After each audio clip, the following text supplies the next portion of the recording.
Custody once again by Dan, Orcs Harrison, and Celtic Tiger Brennan.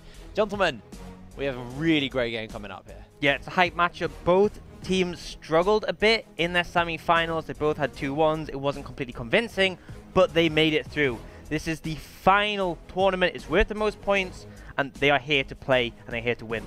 I'd actually argue that I think, first of all, Enclave had the easier matchup, but secondly, I think Misfits, while they kind of threw their game too, still had the lead in that game they lost. I would argue that their series was a lot cleaner, and I think they come in on stronger form now.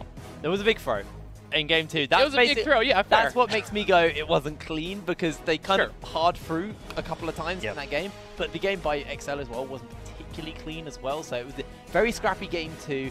Enclave looked challenged by Wind and Ren. They were pushing it to them, but what we do need to keep in mind here is Enclave are the current highest points, highest seed, and they can't actually go any lower than first. Now they are locked in as the first. They're going to EU Masters from the UK, so they are the first team to qualify for the EU Masters.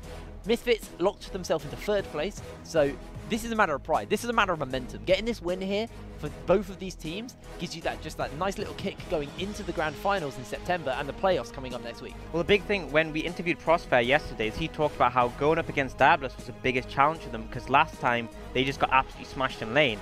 If a performance comes out here where, say, one of the teams manages to have a dominating finals, a 3-0 or even a 3-1 that's one-sided, that could really set up you to have the mental advantage going into the grand finals.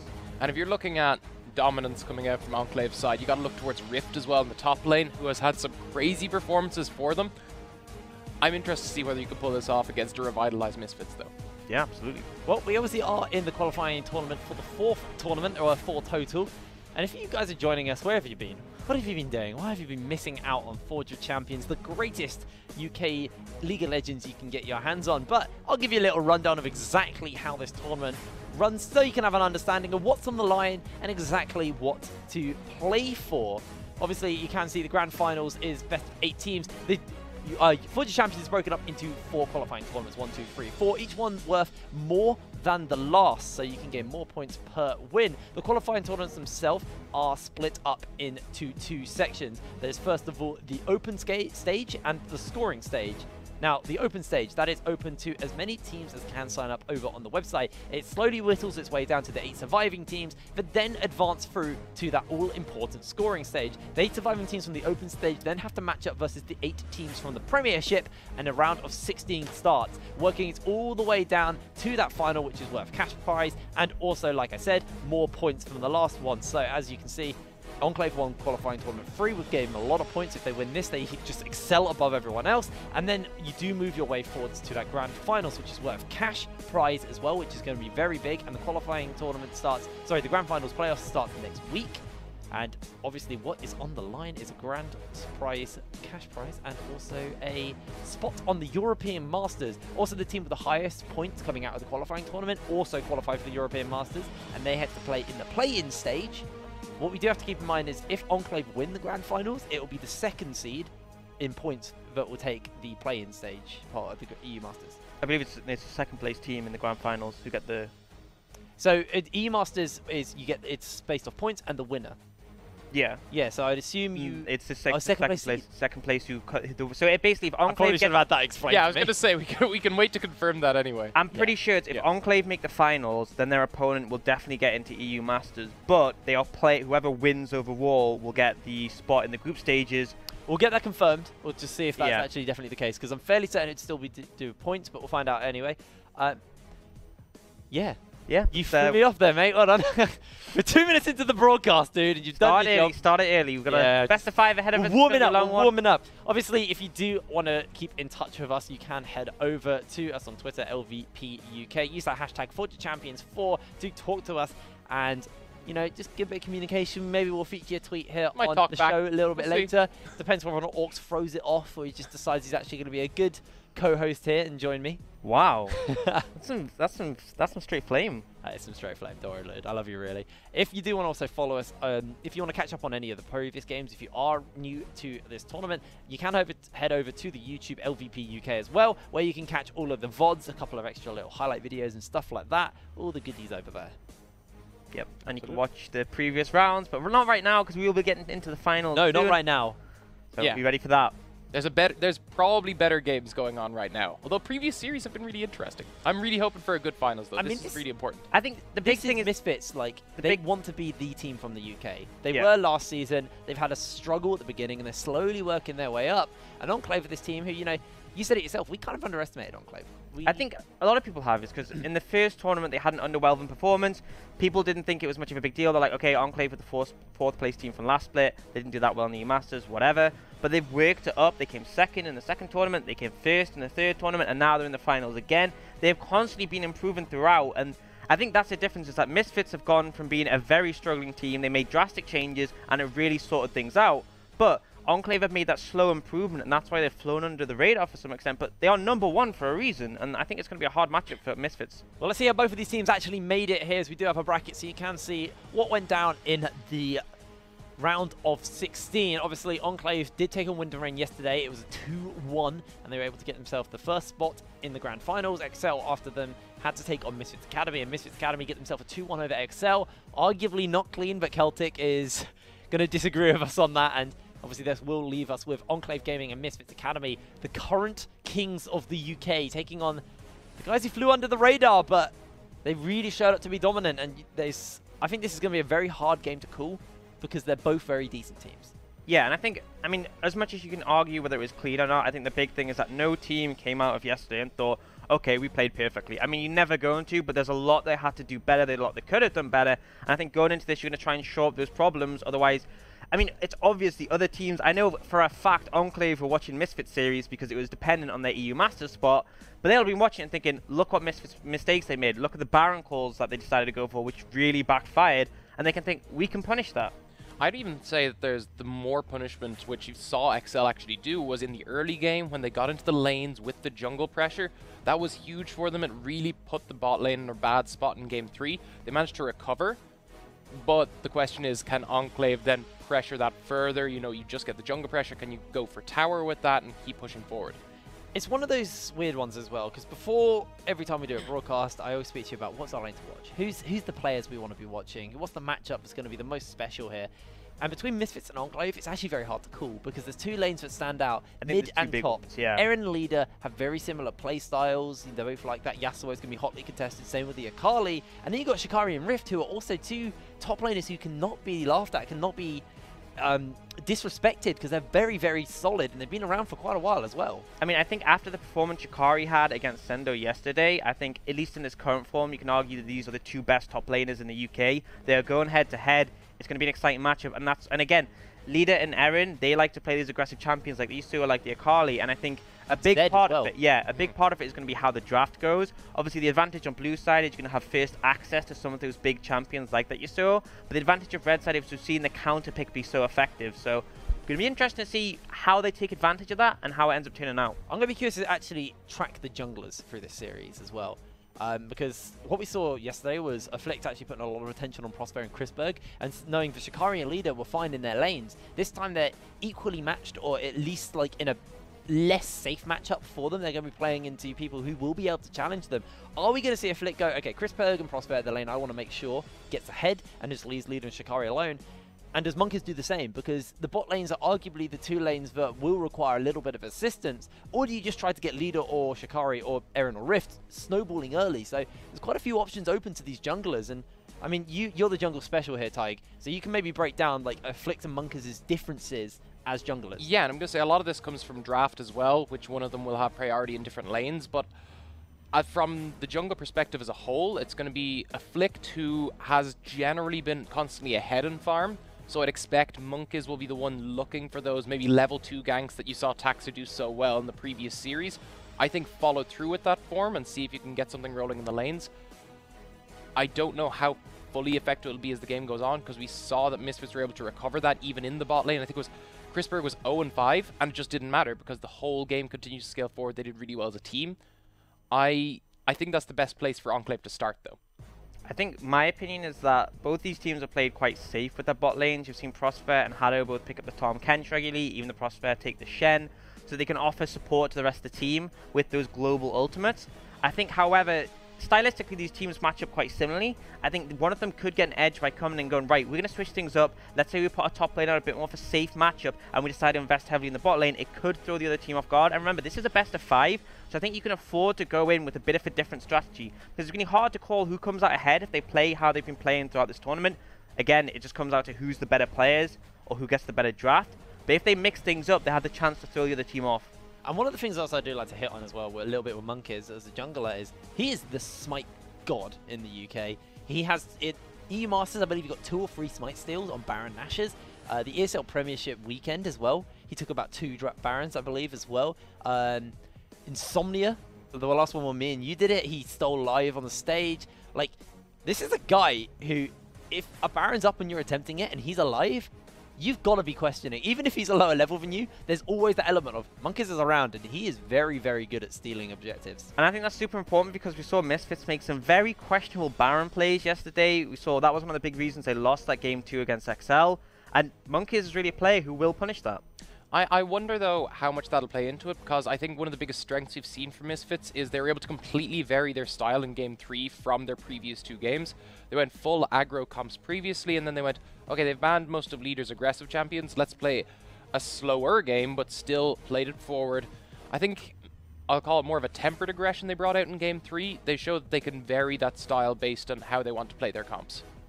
And I know we saw a little bit of kind of a few lapses in the communication coming out of Misfits in Game 2 around that Baron area. And this is one of the things Prospero was hitting on, is actually the communication within Misfits itself. Since Leaders joined in, they've gelled together very well. Leader and Inflict have incredible synergy together.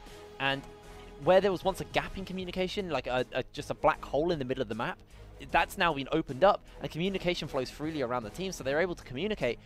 But there was still, you know, that light mistake. I say light mistake, it was a pretty heavy mistake, because it cost them Game 2, because they were dancing around Baron and they set up perfectly, and then the execution was just lackluster by them. They got split up, so not easily, I'd say, but certainly they got massively split up around the pit, and it just fell apart for them right there. So we could see how that plays out going forward into this matchup. Again, best of 5, so there's either more room to exploit that, or more room, they've had the time now to kind of go over that and be like, we're not going to make those bad calls again. They even in Game 3 had cleaner calls, so I wonder if that was a one-off, or if Enclave are going to find more opportunities like that. Well, we do actually have 2 possible scoreboards for you to have a little look at. This is if Enclave win, they will excel massively further ahead with the amount of points. Obviously, the points doesn't matter too much to them at this point, because they've locked themselves EU Masters. XL are hot on their heels in 2nd, and Misfits are locked in 3rd. I think the major thing we want to keep our eyes on is Wyndham Rain and Diabolus, I believe, who are 4th and 5th at the moment. No, that was affected by yesterday.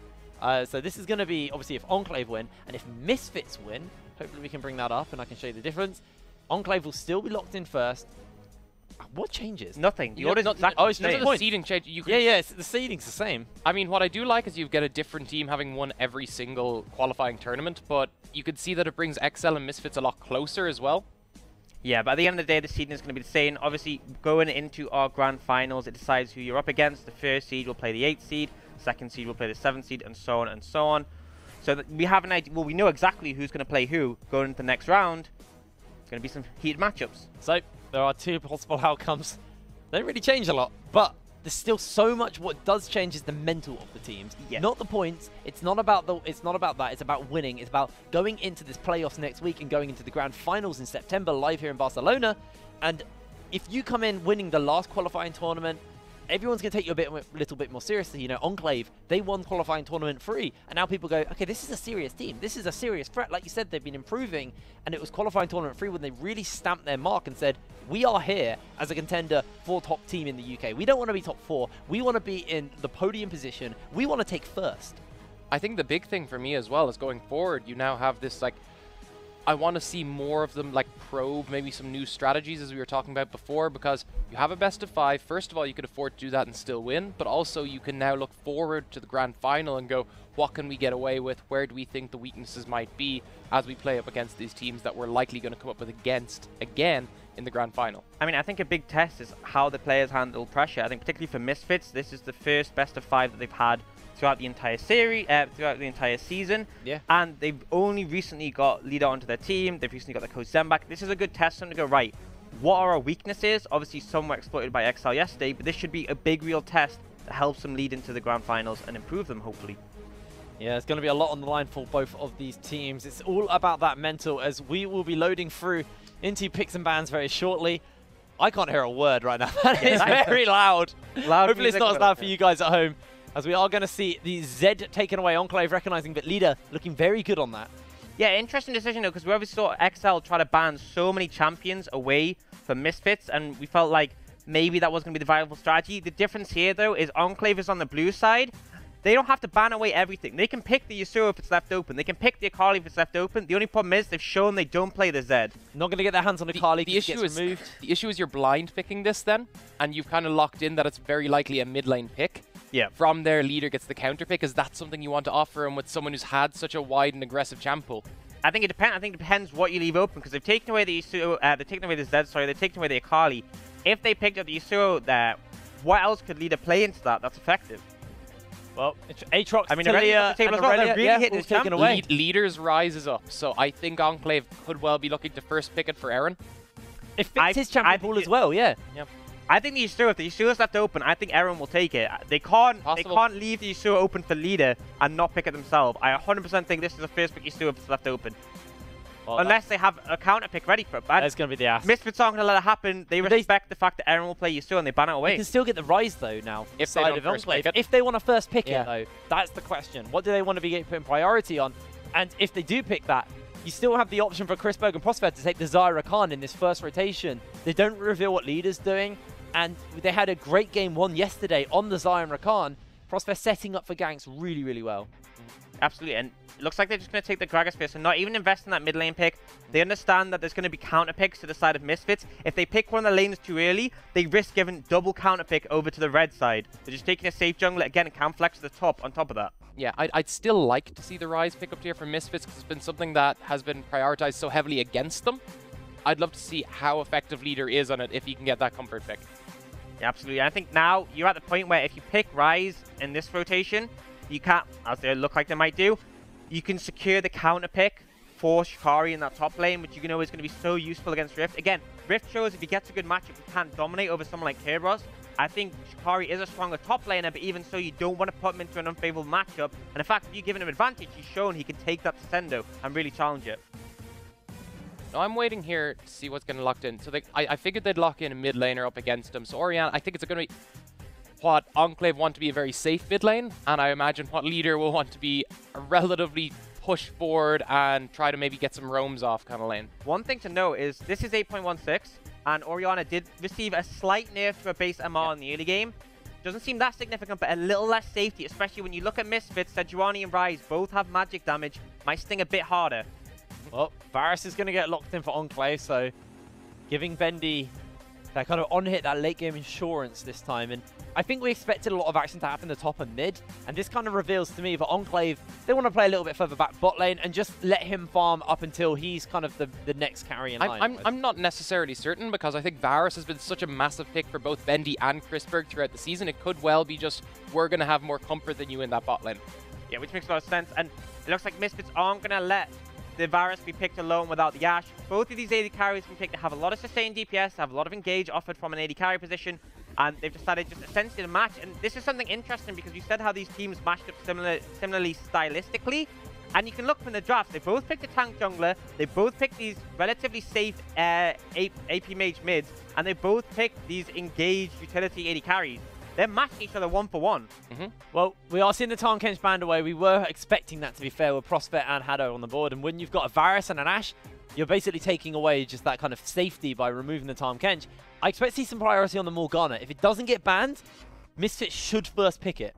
And I really like Morgana into something like the Gragas that can get behind you with the explosive cask and really push things like the Ashe and Rise into your team. Tahm Kench not so effective at that, as he gets knocked by the explosive cask as well. So again, as you said, yes, I hope they do put some priority on the likes of Morgana, or at least another support that could keep these immobile carries safe. I think the one difficulty is if you pick the Morgana and then Enclave decided to pick an aggressive caster support, they could actually punish that in 2v2. And it looks like they are putting some more bans towards the top side. Poppy makes a lot of sense. It's a very good blind. Then on the other side, Rift is like, right, what do I not want Shikari to be able to pick safely? A big thing is that Gangplank, because obviously if you pick a tank into it, it can just scale up and become a menace in the late game. I wonder if they ban the Gnar here as well, and then Rift goes for something like the Darius. I think it might be a bit risky to go to Darius without knowing what the matchup is. I think he's probably going to go for something safer. But again, the question is, what can he play that isn't too vulnerable? The Gnar is a possibility to pick up himself. Does have fairly decent matchups. And I don't think Shikari is quite as aggressive as Rift in terms of picking something to punish that.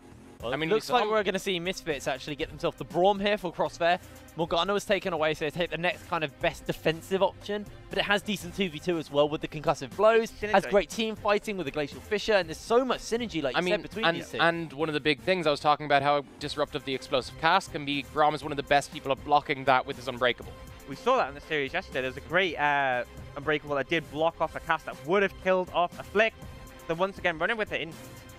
I mean, it's just a hover, so not too much. We see the Alistair come out from Hado. This is something that he has played when Tom Kench was available. It gives him a lot of engage, and both these bot lanes have a lot of tools to be aggressive.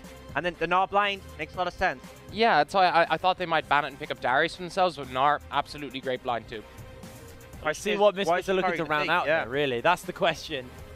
10 seconds left on the clock, and is he going to go for a hard counter? Is he just going to go for the fighting in lane? Looks like he's going for the fighting in lane, because he's hovering that Camille, and he's going to lock it in. Okay, talk to me about the Gnar versus Camille.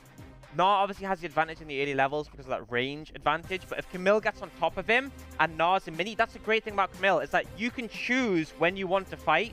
You hookshot in, and then you can use the Hextech Ultimatum to lock that Gnar down. Sejuani can easily follow up. It's a vulnerable situation for Gnar, who traditionally is a safe laner. He has a lot of mobility, not up against the Camille. And the big thing with Camille is that when previously you have to play into these ranged top laners, she's one of the best at doing that because you can just max the hook shot, get that cooldown nice and low, and you can force trades very consistently. Well, very exciting stuff as we do see Misfits and Enclave round out their comms. Nothing too spicy in the Summoner Spells department. I mean, a big thing for me this game is this seems like a typical game one of a long series. They wanted to test each other out. They're not doing anything too crazy. They want to see what's going to give first, and then they might they're going to adjust the draft further on in the series and go, right, they really struggled in this lane or that lane, so we're going to put more pressure and put more emphasis. I mean, I'm going to be looking at Leader here because he's had this ride band away against him and picked away against him so many times. I want to see now, was that worth doing, and how he uses the very likely priority he'll get against the Orianna as well, because we talked a lot about how Afflict has had great synergy with him. Can they make these big 4-man roams work, or these big 2-man roams work? Absolutely, and that's a big factor, is that there's going to be more global pressure coming out from Misfits. They have the TP on the Rise. Rise obviously has ult as well. But on top of that, the Ashe has... If you're feeling ambitious as Chrisberg, right, cross-map ult. Just fire one down. Go for it, man. But I think also something that's underestimated is the vision potential of an Ashe. By firing those vision arrows across, you can get a lot of information just to be able to see where Monkiz is and essentially dissuade the extra pressure that a Gragas has early over a Sejuani. Yep. I think this all kind of remains to be seen. We expect Monkiz to get in the lanes early on. I talked about previously how Taxer used that in their previous series to really punish Misfits early game. And now with Monkiz having picked up the Gragas, which did it in the previous series, I would expect similar performances from someone who has constantly foregone farm to get these advantages in the lanes. I would expect similar things. think a big thing as well yesterday is Monkiz played his Gragas into Kerberos' Camille, and remember that level 2 gank where he managed to get the body slam flash and cancel the hook shot. If that happens again, I mean, this isn't a lane where Camille can just say, I'm 100% going to outscale. If Gnar gets a lead, he really can punish you, and if he builds enough damage, he can just murder you in the split push. Yeah, and he can also, I was going to say you should go for the full split push build here as well, because you have a really solid 4-man comp in that Gragas, Orianna, Varus, Alistair. Massive amount of engage, massive amount of tankiness, and good AoE damage. Absolutely. Well, do let us know on the Twitch chat and on Twitter using that hashtag ForgeOfChampions4 who you are supporting in this series, as we are going all the way to a best of 5. Well, maybe not all the way, but, you know, we're in a best of 5. This is the grand final. Well, we've come all the way to a best of 5. We won a best of 5. That's why I'm saying it. While we're here, why don't we start off with predictions? What do people think? I mean, that's my job to ask you that question, analyst. Yeah, I'm coming in. I'm doing your job for you. I should get paid as well for your job. Wow. I don't think that's how that works, but okay. Yeah. Asking one question doesn't justify my entire paycheck. Doesn't it, though? I think it might do. Is that all I am? What else do you Can do? we just have a button that asks the question and then we will split his pay? Put it up on the screen behind us, and that'll do your job for you. In fact, let's just shove you. I mean, like, you know, maybe you'd earn it if you didn't just kind of make an answer up on the spot, and you know. I mean, I don't. I think very carefully about my answers. If you look at I have lots of notes here, and you've written stuff like, oh, that's just some ability names. Yeah, but I've also got like storyline stuff here. I've got lots of things written down on my paper. N1. Wow. That's number 1. Yeah, I know, but like, I only need keywords, mate. I don't need to write a big. I don't need to have the whole thing written out in a paragraph. Alright, whatever. We're just have bullet digressing. If it helps, your handwriting, both of atrocious. you. Yeah. This is actually good for me as well, which is. Yeah. That makes it worse. I have like the handwriting of a drunk child. Like, it's terrible. Mm. I don't know why you have that frame of reference, but okay. Yeah, well, how many drunk children have you seen? It's more the hand-eye coordination of a child mixed that with the hand-eye coordination of a drunk Don't person. mix You those put, together. you I mix mean, it together and it gets real bad. No one should mix those together. That's a bad idea, and I'm pretty sure illegal. So, anyway. What are your predictions?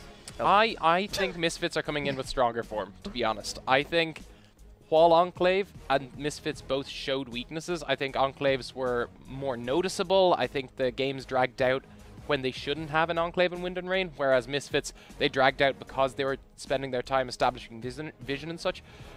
I think Misfits were making more correct decisions quicker, basically. Yeah.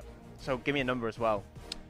I think this could be You're 3-1. doing my job. Right, yeah, I am. I think this is 3-1. I could definitely see Misfits still kind of getting used to this, especially in the longer series, and losing a game off a similar call as to what they made previously, but I still think they should win out. Okay, I'm going to go for the full 5 games, the long haul, and I think I'm going to give it to our #1 team. I mean, yes, Enclave didn't have the greatest performance, but it felt like game 1, they went in a bit cocky against Wind and Rain. The draft wasn't quite what I'd expect, but then they sorted it out and they were dominant, particularly Rift. I think they're going to come out with a 3-2 over Misfits. Now, Jake, what's your prediction? My prediction is one of these teams is going to walk away very happy after this broadcast, and the other one not so happy. And another one's going to be like this. Yeah, one's going to be like that, and one's going to be like that. Yeah, well, that's the difference.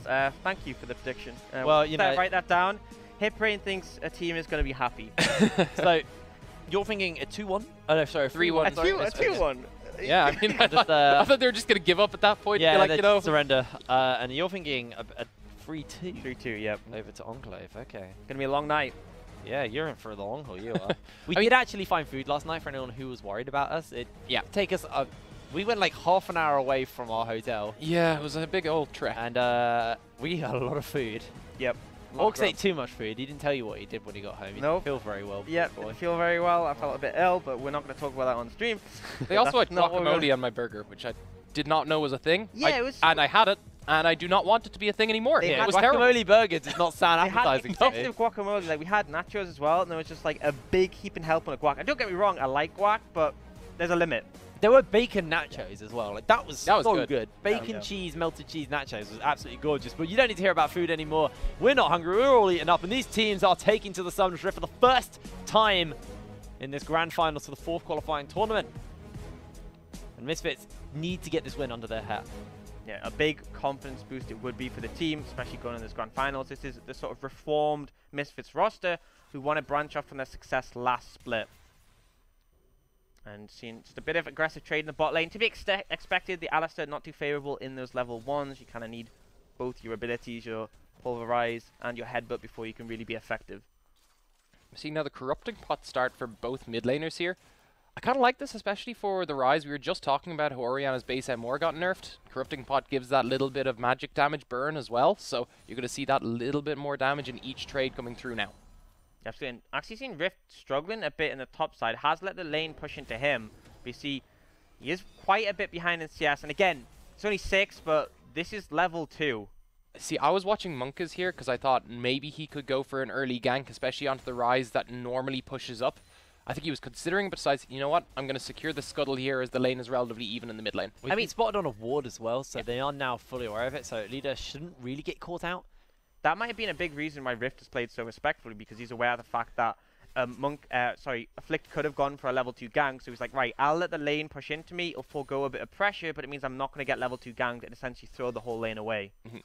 I mean, you could see they had a ward up towards the top Scuttle as well, so they should have known that, depending about what time that was thrown down. But As expected, Leader's has been able to push in here. You'll probably see him push in as the wave consistently and then go back for his tiers relatively shortly. I mean, the thing you can argue is because both these junglers are mobile, they can get over the wall, and they could have bypassed that ward. Although I think we are trying to explain it a bit too much. Yeah. The fact is, Rift is struggling a bit in this top lane matchup already, where we said Gnar tends to have a bit of an advantage when he has that range lead over Camille. You can actually see Rift has stuck with the Aerie even post nerf. You saw a lot of people move away from it in different matchups, but decided that the damage, while it was nerfed in the early game, is still noticeable, and potentially that slightly hurt him here, because Shikari, of course, having gone with the Comet, which didn't get nerfed, has been able to pump out a bit of damage with those Ws. Yeah, absolutely. And I think a big part of it is the fact that, yeah, he wants to pick up the Aerie for the early laning phase. Yes, it's not as strong, but I think the other options for Gnar do offer a bit more scaling. And I think in this situation, you want to just do as much damage to Camille as you can in the early levels. Speaking of runes, though, your favorite rune for Gragas, as of late, has been picked up. The Predator Gragas we've seen a lot more of. Yes. Korea have picked it up, and since the nerfs to Electrocute, that extra move speed has been used a lot to just pressure really heavily, because when you have a Gragas running at you, it's even harder to dodge away from that body slam. Does mean that it'll probably be the AP Gragas. Yeah. Which does mean he's a little bit more squishy, and we have to look at, right, if Monkiz is going to be building into AP Gragas, who's really going to be the front line? Because Rift is going to have to rely on Mega Gnar to actually be an effective front line. And then you got Hado, who's the support. So it's yes, he's tanky, but it's going to be kind of like a hybrid tank. He's not going to be a devoted tank. Yeah, I mean, Alistar has enough tankiness by that. And I think the thing is, it depends how far you invest into the AP. If he just goes to Runic Echoes, then goes tank, I think he's still going to provide a fairly good front line. He's never going to be as tanky as Sejuani, but he wouldn't be even if he went full tank. So I think it's fine, but it does mean in those early levels, he's able to get a lot more off. That's not Gragas, that's a little frog. Let's have a little look at him. Is that the one that respawns to Gromp? Yeah. He's about to be a Gromp. Wait, we're going to see the full respawn animation of it? Oh, no, it's not. No, it's this side. Oh, we got played! No, the one that turns into Gromp. I'm pretty sure he does roam all the way over there. There's actually way more frogs. Okay, there's way more frogs in the Rift than I realized. That is a bigger frog. Yeah. Don't worry, you're not missing the action, as the top left-hand side of your screen will tell you that that was actually a replay. We're just having a little tour of Summoner's Rift. Yeah.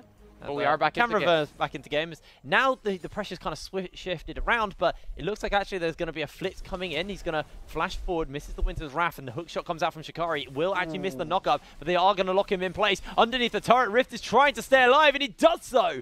Rift makes his way out. You know, Afflict committed to that so heavily, he flashed in immediately. I think Shikari should have committed his as well. He didn't quite have the range on that hook shot. If he'd used his flash, he would have secured the stun, and that would have been a dead Yordle. Aaron now. So look at the catch out. This actually looks like Monkiz has popped himself the Predator, going to get the belly bop down, and here comes the slow, but Afflict is hot on the heels for the chase. Monkiz flashes forward looking for first blood, and Aaron is able to get it. Afflict now trying to make his way out as Enclave are continuing the chase. He is in so much trouble, and it's a double kill onto Orianna. And we said this was one of the big matchups to watch in this game, and we just have 2 kills going over to Aaron already. The amazing thing is that Leader was ahead in CS before this. He was doing fine, but now you are so far behind compared to this Orianna, and it just shows the power of this Predator Gragas in the early game. He has the ability to get into your lane so quickly, and he sets up a gank perfectly. Well played from Enclave. If you're Afflict, though, you do want to look again towards going topside. As remember, Rift has no flash, and Shikari, recognizing this, is just able to go on him, gets a good trade out. And let's have a little look at that play in the mid lane once again. Oh, it's actually a big mistake. Leader TP's in with his tier. Doesn't respect the fact that Monkiz is behind him. The Predator means it's so easy to land that body slam. Flashes away, but he flashes from the cast, not the body slam. Easy follow-up. Enclave then decided to turn onto Afflict. Sejuani, yes, she's tanking the late game, but right now, not too much so. And the amount of sustained damage coming out from these Orianna autos, huge. And an easy double kill, and even a blue buff over to that Orianna. Yeah, the clock wind-up really doing its dividends there, giving Aaron a double kill on the Orianna. Did have to burn a flash to do so, but Leader him as well. And it looks like Monkiz, once again, hasn't got the Predator up quite yet, but 6s are being hit in this top side, so maybe wanting to look for a play. I mean, this is what we talked about before the game, is the fact that the 2 big matchups are the top lane and the mid lane. The bot lane have picked just for utility, but we're already seeing the junglers trying to affect them. Level 6 is already available for Monkiz. He wins this. Yeah, Flick needs to be very, very careful, as Hado's actually looking for Leader. Then goes the ball delivery system. Shockwave comes down. Belly Bob goes a little bit wide, but an explosive cast holds Leader in place. He's ignited, but he's going to be able to make his way out. Misfits get out with their lives barely. And that was so lucky for Misfits. Hado wasn't able to get the stun from his trample onto leader, and he manages to walk away. But they might lose this mid tower at 7 minutes. This is disastrous for the Misfits side. This is why Enclave are the top team at the moment in Forge of Champions. This is why they've been able to qualify off points, and they even give all the gold over to Aaron. 600 Gs in his pocket. He's going to back. He's going to be feeling very comfortable right now. I mean, you're already seeing a 1.6k gold lead coming out from Enclave, and I'm going to estimate a massive portion of that is on that Orianna. They're like struggling to even take out the Gromp. This is not looking good for the mid level for Misfits. Yeah, this is looking pretty dire. And this was a lane we had so much to talk about. The revamped mid jungle, leader came into the roster, and him and Afflict had such good communication. Well, communication be damned, it hasn't done anything for them here. And Bendy's quite content. Haddo roamed up to the mid lane. He just sat back underneath his turret a little bit, lost a couple of CS, but he was quite content not giving anything over. So Bendy just did exactly what he needed to in that situation while Haddo's making the roams on the map. And Chrisberg and Prosper were unable to find a point to punish him. Now, you do have to keep in mind, though, Chrisberg does have that enchanted crystal arrow, so he can set up for future plays. I mean, the issue is, you talk about how much pressure you can put onto the mid lane if you go for a 4-man play. Cleanse is available for Eren, it hasn't been used. You're not going to be able to pressure that Orianna, and that's where all the shutdown gold is. So, Eren fairly safe in the situation, especially when you look at his items. He has those Mercury Treads already, has the Lost Chapter for some extra mana, and even has 4 stacks on that Dark Seal. So very strong, even at 8 minutes, which isn't when you expect an Orianna to have a big lead. You now have to have a little look at the top side as well. Rift starting to win out a little bit over Shikari. Equal up in CS, but as you can see, was able to put a lot of damage onto him. And now Shikari has no teleport, and Rift is shoving a wave into him. So he's actually going to lose a fair amount of CS here. Probably not going to lose the entire wave, though, as he is on his way down. And now let's see, what is the next play for Enclave? It looks like they're setting vision up and aggressively moving into Misfits jungle, trying to deny them camps, trying to deny some vision. And they're looking to play around the map and continue the tempo they've got themselves so far, as they are 2k gold up over Misfits. I think the key thing is, because you took that mid tower down so early, is that you can shove mid in, rotate, secure vision, and then you can make a play on one of the side lanes. If you look at what has happened around mid, 2 pink wards nearby where they took that blue resulted in the blue not only being secured, but Misfits felt so threatened bot lane for a potential dive, they recalled and went topside. And now it means some free damage is going to come down to the Misfits bot lane tower. They might end up losing this, and you have to hope that they can punish Rift in the top lane. Well, they have sent a couple of members up, like you said. Come down. That is actually the arrow. It's gone wide, though. Didn't actually find its mark. Now, Flick does have level 6, and Rift just respectfully backing away from Misfits, knowing that there's 4 members there. But this does mean there are cross-map plays available to Enclave, and they still have the tempo advantage, as they've been pushing that bot lane for quite a long time. I mean, honestly, this is a great play for Misfits because, yes, they're already behind. They lost that mid tower, and although they're giving up the bot lane tower, they are trading. When you're behind, trading is always good. And the only advantage Enclave are really going to get out of this is they'll pick up the Mountain Dragon as well. But you can see Misfits already turning towards that Rift Herald to try and equalize. Doesn't look like there's going to be any contest coming out from Enclave. They're going to have to just recognize a lot of their power is currently stuck on the other side of the map, so not going to be able to actually look for a fight in Rift. Quite content just catching this farm, as we are going to see the Mountain Drake go over to the side of Enclave, but Misfits able to answer out on the other side, picking themselves up a Rift Herald. Yeah, and they've got to make use of this. If they go for another trade push, this is where they can have a big advantage. The Rift Herald is going to give them a much faster shove and take those towers down very quickly. The problem is, they're still at a disadvantage. They're still over 2,000 gold behind, and that mid tower still fallen, and the enemy Enclave tower still available. We are very zoomed out. Yeah, very much. This is like StarCraft levels of zoomed out. Yeah, but this helps with the macro. Oh, in we go. There we go. That's yep. Oh, no, now we're very zoomed in. We're getting trolled here. You know what you're doing. Close bit out, just mixing things up. Producer Noriah said, ha ha ha. That's what he said. Yeah. Leader gonna just check and find Haddo there, but you can see Enclave trying to make plays on this mid lane. This is how you want to do things when you've taken down that mid outer turret. You get control of the mid area, you shove in, as you can see Eren is doing, and then you can rotate out to make plays. The big objective left on the map is, can you answer Hiprain? It's going to be the top tower. There we go. Oh, what a guess. If you can even work it out, then I think it's pretty obvious, and I think Misfits had shit coming in as well. I think Enclave have worked that out. Shikari is top bot lane, but he does have that teleport available to him. I can't speak, apparently, as Rift Herald gets summoned in the bot lane. It looks like another objective trade is going to be happening from the side of Misfits. And like I said, this isn't bad. When you're behind and you're trading objectives evenly, Now their only attention that Misfits need to put down is on this mid lane and look for the turrets, but look at their bot lane duo. They're already in the mid lane. Now Shikari looking to go in onto Rift. Rift has been frozen up with the ulti, but he's trying to stay alive for a little bit longer. If he can go Mega, he can make the play. Unable to do so, and the turret will fall. Rift Herald remains alive as well. This could be more than just a tier 1. Yeah, and it was just played so smart from Shikari. He waited as long as he could to use a Hextech ultimatum and reset the aggro. That just made Rift really impossible for him to turn around that trade, especially when he didn't get Mega. They only get that one tower, but they're trading pretty well. And you're now getting the Camille into a place where she's slightly ahead of the Gnar. And this is what you need going later in the game, because no matter what, if you get a lead in that top lane, you'll have a split push win condition in the late game. Was it Rift who went full AD Gnar yesterday? With the Wit's End below the Rune King? I believe that was Shikari. Oh, Shikari. I think that build is a very viable one. I think it's often taken when you have to win the split push matchup. And I think if you want to be able to consistently fight Camille, then you need to go for a build like that. If you start to build more tanky, Camille is just going to run away with you in the split push. You'd offer more in team fights, but I would argue that Enclave already has enough in their team fights. If you look at the Alistair and the Orianna and the Varus. Yeah, I kind of feel like this is going to be a 4v4 game, while the top laners just play their own separate objective game. And the thing is that Misfits, despite falling behind in total gold and giving a lot over in the mid lane, they have got a bit of a lead onto Shikari here. Only about 15 CS, but does have that assist advantage as well, and picked up that local tower gold. You can see it has ended up giving him a Tiamat, and it's whether he can turn that into a bit more of a lead. For now, you can see Rift on the other side of the map just clearing. I think he was clearing the jungle camp, but he's heading down towards, because he knows he has to be the one to answer Shikari. Yeah, I think he's trying to finish up this cleaver as soon as possible on the Narcy. He's just getting himself a little bit of farm up. I think one thing that we didn't really talk about is the fact that, well, I mean, we talked about the global aspect of a Rise, but you can see Misfits have tried to go into a 1-3-1 already. Leader on this top side was shoving in the wave. Shikari on the spot side again, shoving the wave. And this is the difference, is that we said they would want to be in a 4-1. Misfits don't. They want a 1-3-1 because Orianna is way worse in the side lane than the Rises. She doesn't have teleport, she doesn't have the ult to be able to travel, and she's pretty vulnerable to getting punished. Especially when it's a very long lane as well, with the turret being down. So if they don't play around the wards very well, which if you do look at the map, there's one pink ward near the red buff in the enemy side.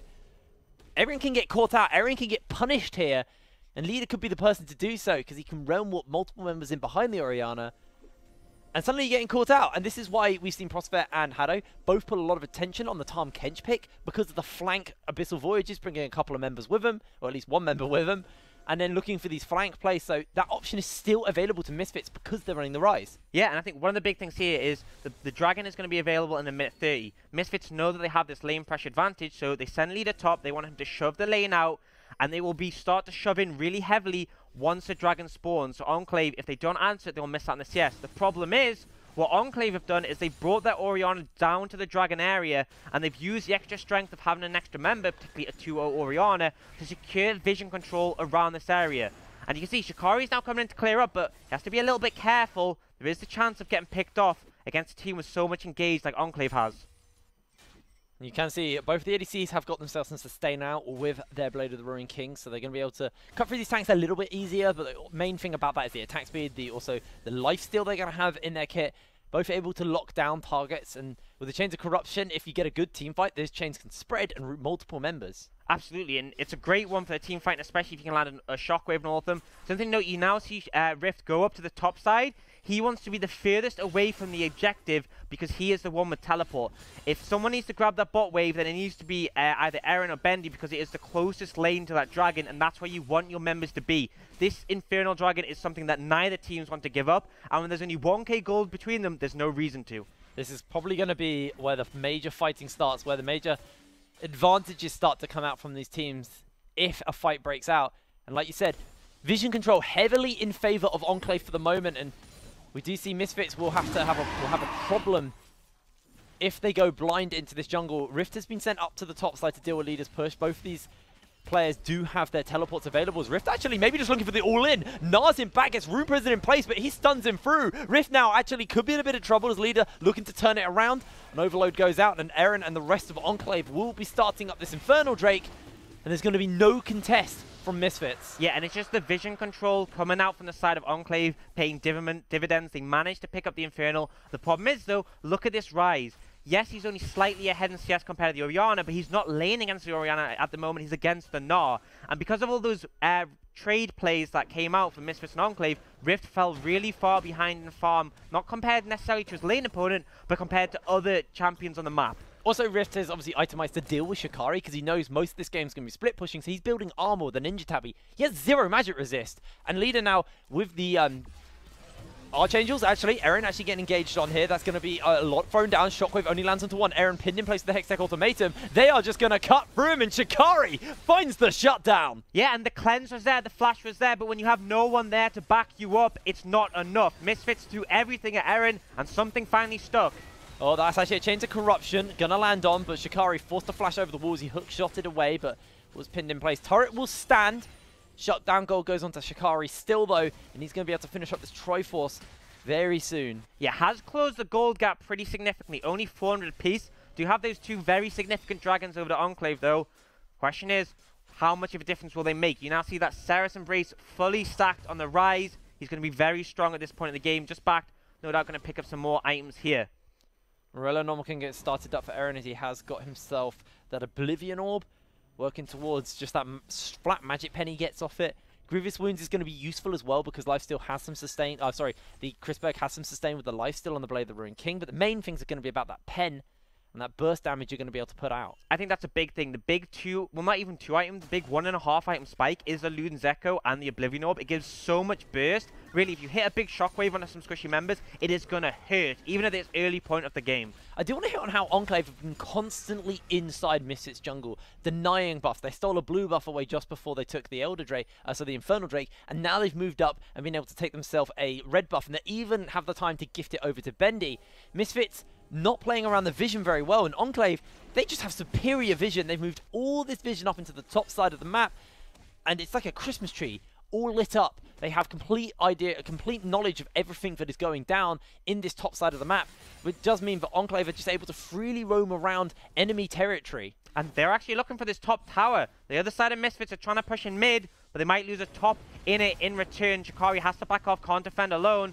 This is a good trade up for the side of Enclave. They will lose their tier 1 in the mid lane, and we still have Leader pushing away on Rift, and he actually should be able to get this turret. So they might lose an inhibitor tower, though. They have to go for the inhibitor turret, otherwise it's a 2-for-1 in favor of Misfits. Mid lane turret goes down, and tier 2 also getting started up. Enclave actually maybe going for a base race here. Turrets are going down absolutely everywhere as we get a Taurus Summoner's Rift. Inhibitor will fall at 20 minutes to Enclave. They have such a good tempo advantage now. I mean, they might just try and start hitting the Nexus Tower. Wait, they're not even recalling yet. They're actually going. Hado flashes forward into the Shockwave, Chains of Corruption, and that will be the kill. They're forcing the teleports out. Leaders trying to clear out the waves. Enclave cannot commit for the win here. Oh, they just turned the heat up. That's an arrow. Eren's going to dodge it out. Make sure that the Alistair gives it over. Leader gets chunked out, and now teleports coming in. Rift is in Mega, and he has Flash. About to time out as he joins up with the rest of the team. Enclave.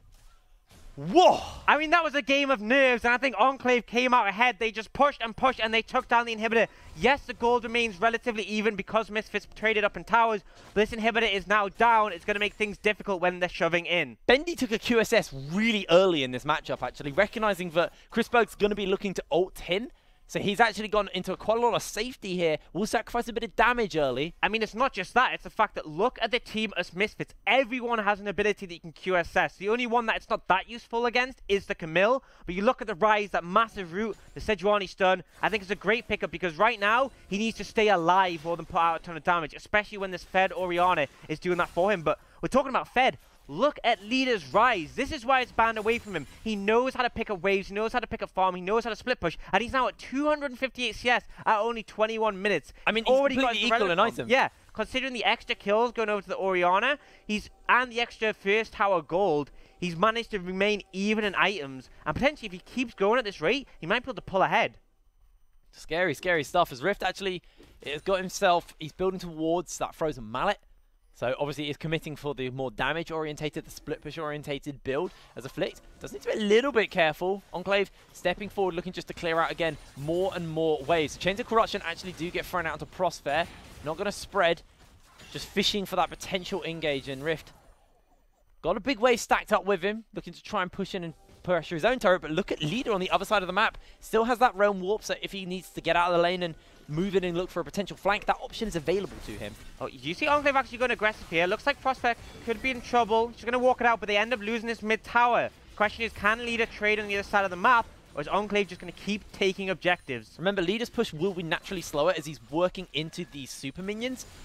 And when you've got 4 members versus 3, and a lot of clear and a lot of potential engage, Misfits have to be careful. Ingo's Monkey is looking for the explosive cast instantly into a 2-man shockwave. Explosive cast comes out, but in Shikari, it's going to be the fight. It's going to be 2 kills onto the Ashe, and a Nara by Rift pins a couple in place. Erin's able to take down Shikari. A double kill onto the Ashe is going to be all they're able to find. Misfits win the fight, but look at Leader. Yeah, this is a huge team fight win. They didn't even need their Fed rise. He's just going to keep pushing the bot lane, but looks like they're not going. They're going to go for this Baron. They have the numbers advantage. There's no jungler available for Enclave.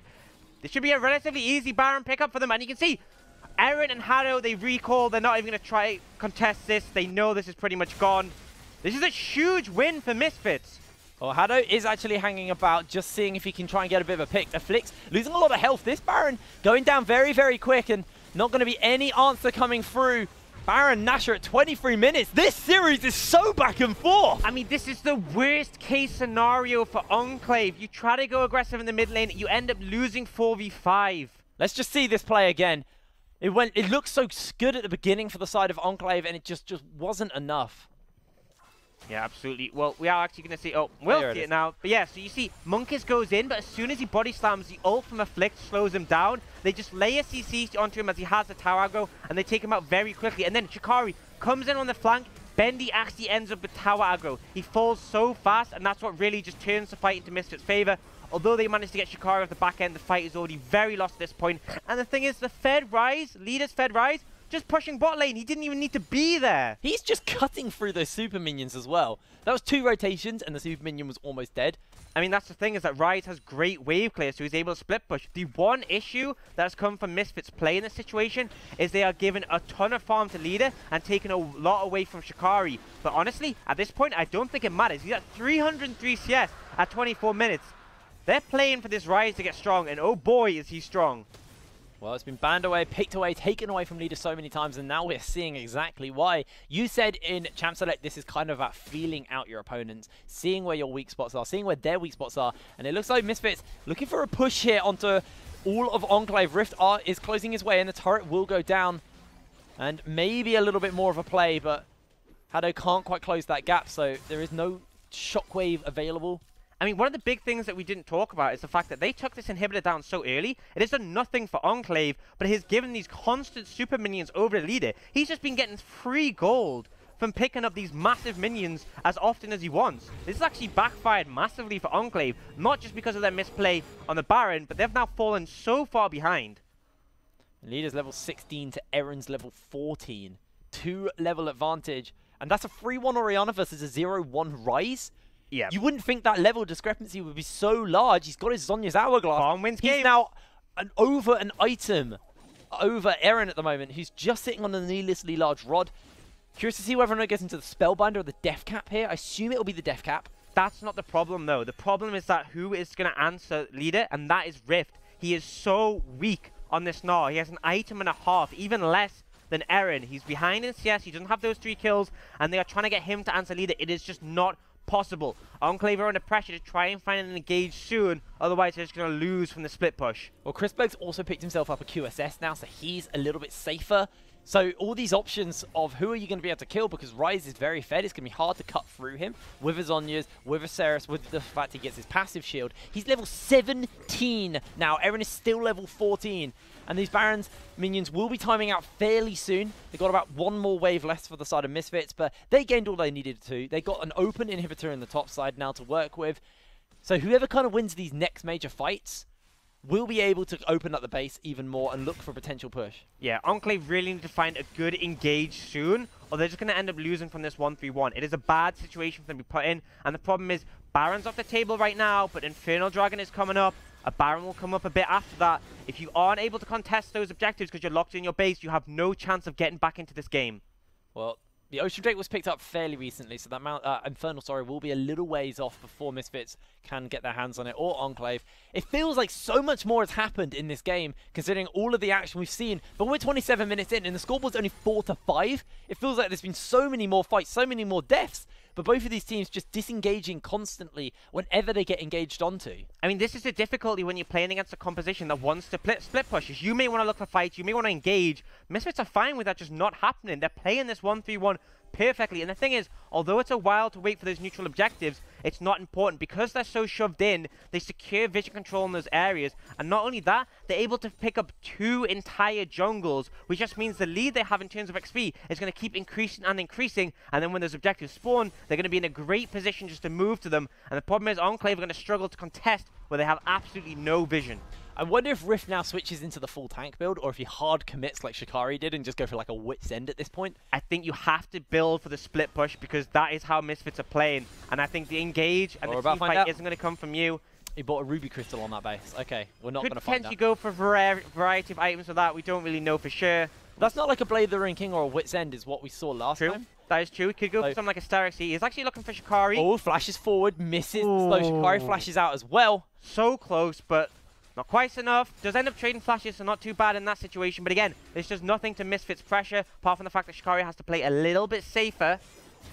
Actually jumping in, does have that frozen mallet. Yeah, that's a lot of damage. Shikari does need to be careful. That Hyper will even procs a Risk going to be able to chase him down. He's actually half health already. Rift lands the boulder toss, but does not have a flash. Shikari will be able to get out. And for the moment, Bendy not even got his Infinity Edge yet, so he's still a ways off actually being a major damage threat. Yeah, and I think the big thing as well on top of that is the fact that because Rift now has a frozen mallet, if you start to win a trade with Shikari, the only way he wins it back is if he gets up in your face. And if you go up in his face, then you are massive risk for getting collapsed on by the rest of the team, especially with no flash. So it makes sense that Rift feels it can go aggressive there. But the problem is, we talked about those neutral objectives coming up. 1 minute 20 on Baron, 1 minute 20 on this Dragon.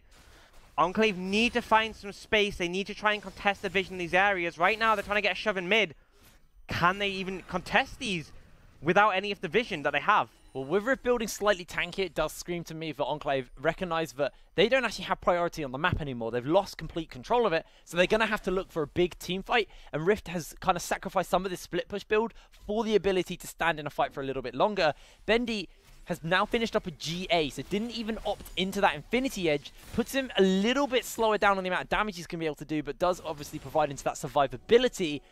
I kind of still feel like I would have rathered the Infinity Edge, and they just make sure that he stays alive. He's got a lot of ways, a lot of peel for him. I think I understand it, because if you look at how the game has gone out, this has been a very farm-intensive game. All these carries are very scaled up. They've been taking jungle camps, they've been taking lane. Look at the Gragas, he's on 2 items. Look at the Sejuani, even though she's ahead, she's on 3.5. But again, the Locket is a utility item for your team, not going to provide too much tankiness to yourself. If you look at how much damage, say, the Orion and the Ryze has, they don't need more damage, they just need to survive. Look at also the fact that Afflict is 2 levels up. That means his smite's going to be marginally better. That's actually a shockwave coming out. Lina gets himself a shield, is pretty low though, does need to be careful. Aaron maybe looking for the chase. The rest of the team are starting to collapse through on the map, and he could be for a little bit of scary. Baron's getting started up, exactly like you said. Rift doesn't have, he does have teleport, sorry, and he's fairly close, but they're going to have to back off. Oh yeah, the blue trinket came down, they decided to back off. They were just playing with a bit of fire, testing Enclave. The problem is they do have another blue trinket available, but it's on this Oriana, and you can see she's now moving up. She knows she needs to be around this. He's soloing the Infernal this whole time. Enclave had no idea it's going down. The vision they had earlier, I praised them on it. Not going to be able to do that anymore. They've lost so much control of the map. Does look like Leader decided to pull off the Baron. Arrow only lands onto the Alistair. Not really the target you want. Just fishing for the moment, but it's relatively low cooldown now. He's level 15. Yeah, and you see, we actually have the Ashe has gone for the Infinity Edge, does provide that more sustained teamfight damage. I think that's important, because that's the difference, is that Oriana has a lot of sustained damage. Ryze is more about that burst. Yes, his cooldowns are quite short, but really the Oriana is going to pull the lion's weight of damage for Enclave, whereas Crispig wants to be able to just cut through these targets. Well, let's have a little look at the shape of the map. That's actually Haddo going in. Prospect gets caught out by the Chains of Corruption. They're chasing down. Crispig puts so much damage out. Shockwave was available to Aaron, but he wasn't able to position in time to clear that out and put that damage down. And meanwhile, we do look at Shikari, we do look at Aaron. Aaron's going to get the Infernal Drake for his team, and Leader Shikari, is get the Infernal Drake. sorry, Leader's going to be able to get the Infernal Drake for his team. And Shikari was quite happily pushing in these waves topside, always a threat as that inhibitor is still open. I mean, this is the problem, is that Enclave went for the engage because they know they struggle in the split push, but Prosper has built a QSS and he has a lot of mobility. There's a QSS on this Ashe. It's so hard to find anyone to pick on the side of Misfits. Enclave are just sort of trapped into a corner, and looks like Misfits are now going to start this Baron. Ryze is TPing as well. They are 100% committing to this. Enclave are going to try and challenge. Rift is not even using his TP yet. Let's see if the challenge actually comes down. Hado is there. There's a shockwave available. A Flick throws the ultimate out. A headbutt pulverizes in. And here comes Baron Nashor. A Flick's able to get it. Bendy's pumping the damage out and he's untouched in the fight. Chrisberg, a 3-man Gnar and a 2-man Benny Bop. It's a double kill onto the Ashe. It means squad. Monkeys falls down. It's the triple kill. Here comes the shockwave. It's going to be a quadra kill. Prosper, he's chasing up for the rest of them. Chrisberg's trying to pump the damage out. Eren is alive. He's slowed and Chrisberg is trying to stay alive as long as possible. In comes the pentakill. Stolen away, Shikari, you scumbag. The ace is still there though. Misfits get the Baron. They get the team fight. The shockwave did nothing. And now they're going to look to finish this game. There's no one left on Enclave to stand in their way. Hado's going to respawn, but one man is not enough against the Misfits army. Not enough indeed. The inhibitor turrets, the Nexus turrets are going down. Hado trying to make that hero play for his team. The turret shots are going onto a Flick and Hado is pumping out the damage. Monkeys has to do something, but the Nexus is the focus, and Misfits at 33 minutes take down Enclave and take the first game of the series. What a performance from them coming out, starting off strong. Leaders Ryze, I think, has to be the big talking point of that game. I think the big talking point is actually Misfits' early game was very shaky. Enclave played a fantastic early game, but they just let it slip through their fingers. I mean, I'd like to point out that pretty much exactly what we said pre-game on the desk came true. We said the way Enclave want to punish it is with that early game, especially now that you've picked up the Gragas. They did so, and they put priority in that Gragas, which is why we saw that come through. Then Misfits managed to recover. They came up as a stronger team. They knew exactly what their win conditions were with that 1-3-1 and played to it extremely well. You're saying the leader was a talking point. We talked about how one of his power picks was left up. He shows why. He looked very, very good in that. Let's have a little look at the damage from that game one, and oof, that's a lot of Ashe damage. Obviously, leader was very good, but he was in a side lane the whole time, so he wasn't really fighting. He didn't need to do damage. He just did his own thing in the side lane, and that's why this graph isn't going to exactly tell the story of the game. I mean, leader fell behind early, but he just constantly went in the side lanes. He picked up as much farm as he could, and it just got to the point where no one could massively answer him for a big portion of the game. And also the Varus, you know, built so defensively, didn't really have a major power spike. In that Baron team fight, we actually saw Bendy just free-firing on the Varus for such a long time. He was untouched for at least the first 20 seconds of the fight, but as the fight went on, his damage just was so negligible. It was just so unimpactful. And Chrisberg, with the Infinity Edge build, and with the fact that his team were playing very well around him, he was able to pump that damage out and made all the difference. I think if Bendy had recognized that Infinity Edge would have been the optimal build there, he had a QSS, so he still had an option for safety.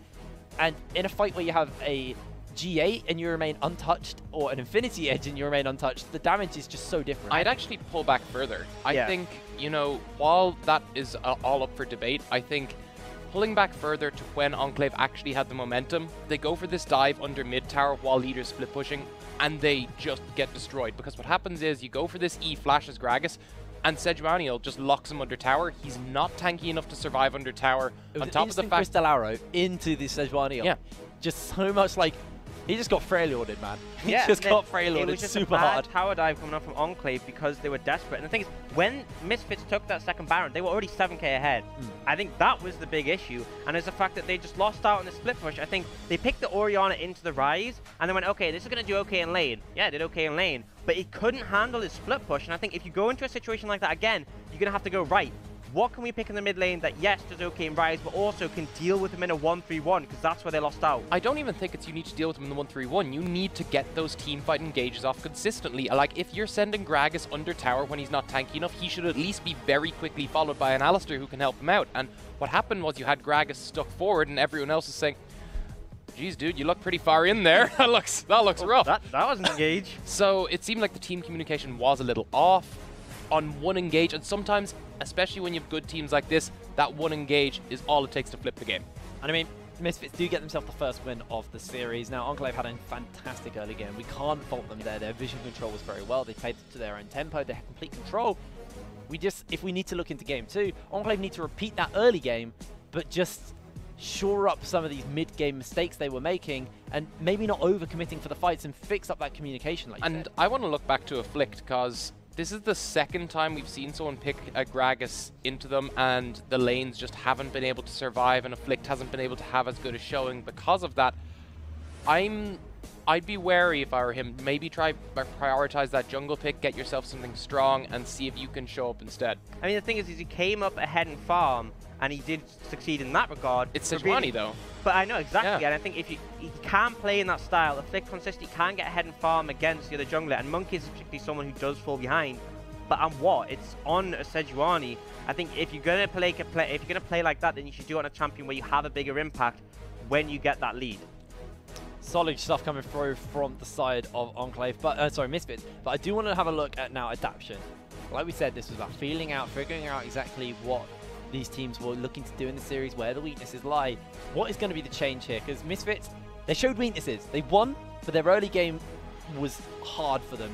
How do they fix that? And what are their champions? That's where you adapt. I think it's get yourself a jungler who can actually 1v1 the enemy jungler, because I think that's what was happening. Afflict was trying to avoid Gragas all early game, and then it allowed Gragas a bit more control of the area, and we saw what could well have been first blood top. You talked about that in the cast, how it could have been the flash hook shot to get that, but it was close. And then following up on that, you had them just force a play mid lane with Predator Gragas. I wonder if you want to prioritize the Gragas yourselves now that you're on blue side. I mean, that's talking about Misfits, but they were the ones who came out ahead in this game. I think for Enclave, you are now on red side. We talked about how that they give the favor for the counter matchups. I think now there should be no reason why Misfits can come out ahead in a 1-3-1 sort of composition. I think they should go into this draft and say, right, we lacked some tools to get the engages easily.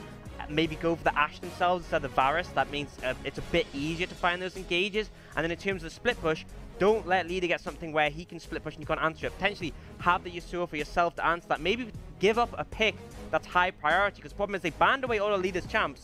They still leave him to have something open. I think they give him his late game scaling mage and then let him farm minions that are worth 90 gold a pop and just let him free farm that wave. XL showed that if you ban away all these champs from Leader, he still has stuff he can play, and it just didn't work. I think Enclave need to go, right, focusing bans on Leader doesn't work. Let's just pick a matchup that's good into what he picks. I'm interested to see now. I expect with red side as well, you'll also get Rift in a preferable matchup. I wonder if you can use that then forward, because we did see him start to show up decently, but then it just didn't matter because you had Camille who had scaled him.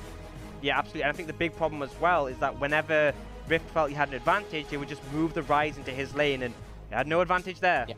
Well, it was a back and forth game 1, but this is a best of 5. It's not decided quite yet. Enclave, they need to look to bounce back as we head through to game 2. We're going to cut to a quick break, and when we're back, we'll be back with game 2 of the series, so don't go anywhere. We'll see you in a bit.